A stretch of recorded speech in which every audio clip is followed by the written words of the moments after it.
उम्मीद करता हूँ कल मैंने आउट ऑफ टाउन जाकर के लाइव दिखाया था, तो हो सकता है थोड़ी सी आपको परेशानी हुई हो, लेकिन प्रयास ये था कि आप लोगों तक लाइव ज़रूर पहुँचे।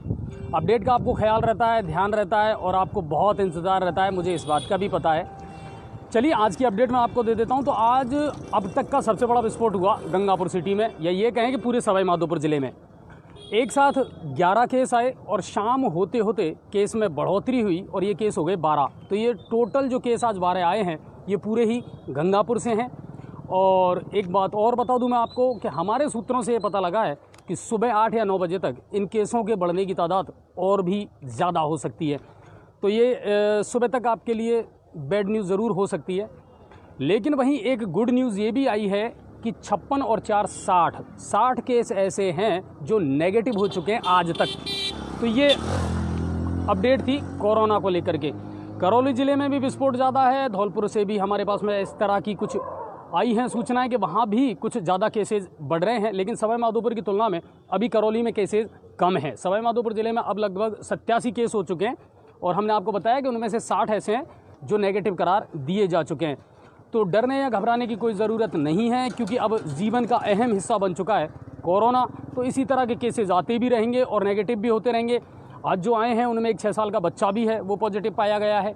तो इस तरह के केसेस चलते रहेंगे। ये कोरोना की अपडेट थी आज के लिए। और दिन भर एक नेशनल चैनल पर एक खबर और रही थी आज कि पतंजलि ने ढूंढ ली है दवाई। यस, 14 दिन वो असर करेगी और कोरोना को फिनिश कर देगी, ऐसा माना जा रहा है और पुख्ता दावा भी माना जा रहा है वो। लेकिन दोस्तों एक चीज़, एक शख्स और था आज, जब आपने वो वीडियो देखा होगा इंडिया टीवी पर, तो उनमें एक शख्स और था, अभिषेक शर्मा। आपकी जानकारी के लिए बता दूं कि वो अभिषेक शर्मा जिनके रिसर्च टीम ने ये दवाई बनाई है, उनका गंगापुर सिटी से बड़ा गहरा नाता है। ये स्टोरी मैं आपको ज़रूर बताऊंगा अपने किसी अगले एपिसोड में कि अभिषेक जी जिन्होंने इस दवाई को बनाने का दावा किया है या रिसर्च किया है, उनका गंगापुर से कोई ना कोई नाता है। कुल मिलाकर के यह है कि सामुदायिक संक्रमण इन दिनों कोरोना का फैल रहा है, तो सोशल डिस्टेंसिंग ज़रूरी है। लेकिन ये भी देखने में आया, देखिए हम एक सामाजिक प्राणी हैं और समाज से दूर रहना शायद उतना संभव नहीं है, तो इसलिए हम कहीं ना कहीं किसी न किसी फंक्शन में सोशल डिस्टेंसिंग को भूल रहे हैं। लेकिन उसका ध्यान आपको ज़रूर रखना है। क्राइम की आज कोई रिपोर्ट नहीं थी, सब कुछ ठीक रहा। मलारना डूंगर पुलिस ने ज़रूर बजरी माफियाओं के खिलाफ कार्रवाई करते हुए 1 दर्जन से ज़्यादा ट्रॉलियों को जब्त किया है। ये खबर मेरे पास आई थी शाम को, और उस अफरा तफरी में कहीं ना कहीं ये भी सुना गया है कि कुछ ट्रॉलियों में आपस में टक्कर भी हो गई थी प्रशासन के दबाव में आकर के। तो ये एक क्राइम की ज़रूर एक रिपोर्ट थी। सुबह हमने आपको एक खबर लाइव दिखाई थी कि अतिरिक्त पुलिस अधीक्षक हिमांशु शर्मा उदय मोड़ के दौरे पर रहे। उनके साथ जो उदय मोड़ थाना प्रभारी हैं जगदीश भारद्वाज, वो भी मौजूद थे, पुलिसकर्मी साथ में थे। और उन्होंने प्रत्येक दुकान पर जाकर के दुकानदारों के द्वारा जो फुटपाथ पर अतिक्रमण किया गया है उसके लिए उनको चेतावनी दी। 2 घंटे का उनको टाइम दिया कि आपको ये हटाना है। और मैं समझता हूँ कि अतिक्रमण पर तो कहीं ना कहीं मुहिम चलानी पड़ेगी, अभियान चलाना पड़ेगा, क्योंकि ये बहुत बड़ी गले की फांस बनता जा रहा है। उदय मोड़ से लेकर के अगर कॉलेज तक आप देखें तो अब ठेले वालों की तादाद बहुत तेज़ी से बढ़ी है। तो ये अतिक्रमण जो है वो कहीं ना कहीं एक बड़ा इशू ना बन जाए, क्योंकि सड़कें बहुत सकड़ी होती जा रही हैं। लोगों को चलने के लिए भी अगर जगह नहीं है तो कहीं ना कहीं दुर्घटनाओं का अंदेशा भी ज़्यादा रहेगा। तो आज एक बड़ी कार्रवाई उन्होंने की और ये अच्छी बात है। इस तरह का अभियान अगर चलता रहेगा तो शायद कहीं ना कहीं लोगों को समझ में आ जाएगी। इसके अलावा और जो बड़ी खबरें हैं उनमें एक चीज़ और हमारे सामने आई थी कि साहब अपराधों को रोकने के लिए हर चौराहे पर CCTV कैमरे लगाए गए थे और बहुत अच्छी पहल थी तत्कालीन विधायक की, उन्होंने इस तरह का काम किया।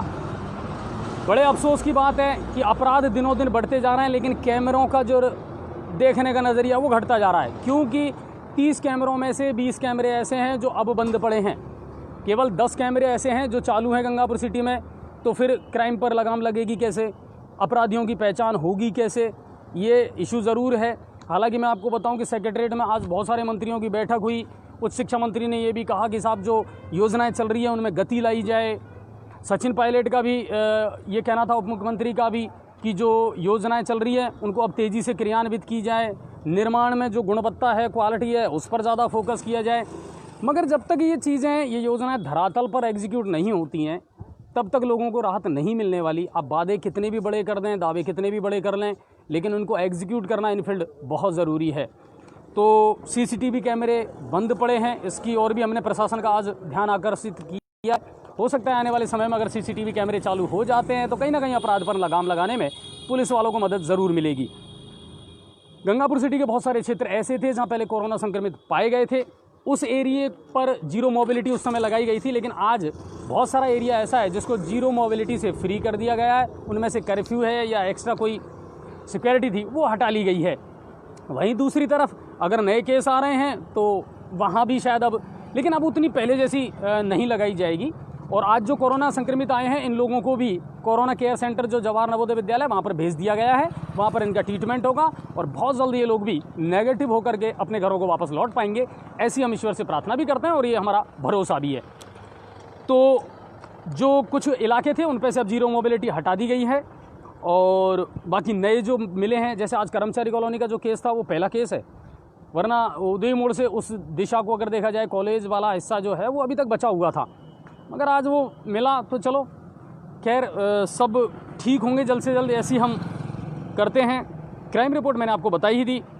आज बावनवास में भी एक अनूठा मामला देखने को मिला और एक अच्छी पहल देखने को हमको मिली कि जब पहली किसी केस की सुनवाई ऑनलाइन अपील की गई जज महोदय से अधिवक्ता लक्ष्मीकांत शर्मा और विनोद जोशी के द्वारा, दरअसल कोई विवाद था और इस विवाद की सुनवाई के लिए ऑनलाइन एप्लीकेशन डाली गई थी कि साहब ऑनलाइन इसको आप सुन लें बीसी के द्वारा और फिर अगर निर्णय हो जाए तो अच्छी बात है। और आज उस पहल पर बीसी हुई, सुनवाई हुई और बीसी के जरिए ही दोनों पक्षों में समझौता हुआ और उस मामले का निस्तारण हो गया। यानी ये पहला ऐसा मामला है जिसको इस बढ़िया तरीके से किया गया और मैं इसके लिए धन्यवाद दूंगा वहाँ के जो इस समय पीठासीन अधिकारी हैं मनमोहन जी चंदेल साहब को कि उन्होंने अच्छी पहल की।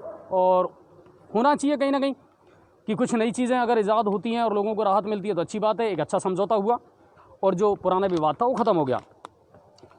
इसके अलावा एडीएम महोदय ने आज जागरूकता अभियान के तहत, कोरोना जागरूकता अभियान अब चल भी रहा है, कुछ रथ भी अब रवाना होंगे जो जगह जगह जाकर के लोगों को इस बारे में जागरूक करेंगे।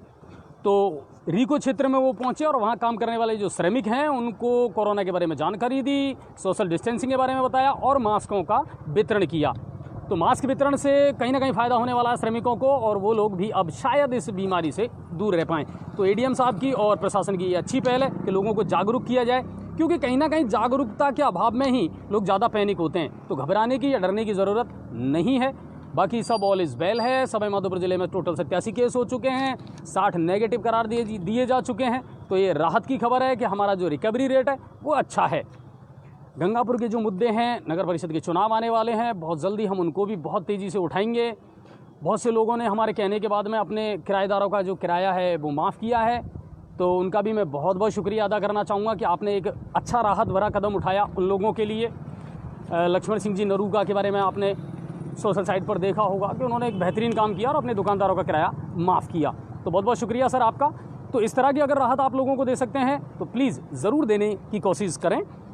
दोस्तों, कई कमेंट्स हमारे पास में बेरोज़गारी को लेकर के आए थे, तो मैं आपको एक बहुत अच्छी बात ये बता दूं कि देखिए हम उस दौर से गुजर रहे हैं जहां वापस हमें उस दौर में, पुराने वाले दौर में लौटने में थोड़ा सा वक्त तो लगेगा। तो आज साल में भर या 6 महीने या 5 महीने का जो दौर है, इसमें हमको बहुत धैर्य के साथ में वक्त गुजारना पड़ेगा, क्योंकि ज़िंदगी ऐसी ही नहीं चलने वाली है। धीरे धीरे सब कुछ पहले जैसा हो जाएगा, लेकिन आपको पेशेंस रखना पड़ेगा। तो बेरोज़गारी बड़ा मुद्दा ज़रूर है, लेकिन आज सरकार ने 18,000 कुछ नए पद और निकाले हैं। हम तो कोशिश यही करेंगे कि ज़्यादा से ज़्यादा लोगों को रोज़गार मिले और मिलता रहे, ताकि वो ज़्यादा घबराएं नहीं। लेकिन फिर भी आपको पेशेंस रखना पड़ेगा। कुल मिलाकर के ये है। बाकी रोज़गार है, धंधा पानी है, वो आपका वैसे की वैसे ही फिर से शुरू हो सकेगा। एक चीज़ और मैं आपको बता दूं कि कई योजनाएं ऐसी हैं जिनकी लोगों को जानकारी नहीं मिल पाती, लेकिन उनका फ़ायदा आप ले सकते हैं।